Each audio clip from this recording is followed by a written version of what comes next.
1977 সালের জয়পুরহাট শহরের রূপনগরে 4 একর জমির উপরে স্টেডিয়ামটি নির্মিত হয়। 2024-25 অর্থবছরে জাতীয় ক্রীড়া পরিষদ মাঠ, প্যাভিলিয়ন ও স্বল্প আসনের গ্যালারি সংস্কারের জন্য 20 লাখ টাকা বরাদ্দ হয়। এই কাজ পায় ঢাকার ঠিকাদারি প্রতিষ্ঠান হাফসা ট্রেড অ্যান্ড ইন্টারন্যাশনাল। নিম্নমানের মাটি ব্যবহারের অভিযোগ ওঠার পর প্রশাসনের হস্তক্ষেপে তা সরানো হয়। 4 মাসের মধ্যে কাজ শেষ হওয়ার কথা থাকলেও 8 মাসেও তা শেষ হয়নি। এতে 15টি ইভেন্টের খেলোয়াড়রা সমস্যায় পড়েছেন। আশেপাশের মাঠে অনুশীলনের ভোগান্তির কারণে আগ্রহ হারাচ্ছেন কেউ কেউ। আগের বরাদ্দ 10 লাখ টাকার কাজেও অনিয়মের অভিযোগ রয়েছে, যা তদন্তের দাবি জানিয়েছেন ক্রীড়াপ্রেমিকরা।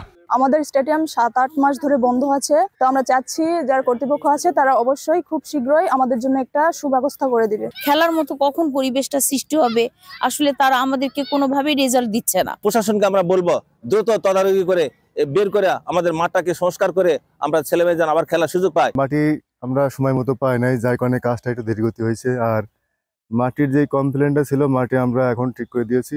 সংস্কারের ধীরগতির জন্য ঠিকাদারের গাফিলতিকে দায়ী করছেন জেলা ক্রীড়া সংস্থার অফিস সহকারী।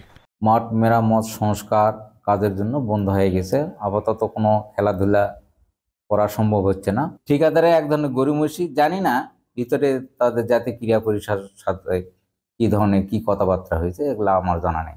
মাঠ সংস্কারে দ্রুত ব্যবস্থা নেওয়ার কথা জানিয়েছেন জেলা প্রশাসক। ঠিকাদারের সাথে আমরা যোগাযোগ করছি, আশা করি খুব দ্রুততর সময়ে আমরা স্টেডিয়ামে সেই সুন্দর পরিবেশটা নিয়ে আসতে পারবো এবং সেখানে খেলাধুলা শুরু করতে পারবো।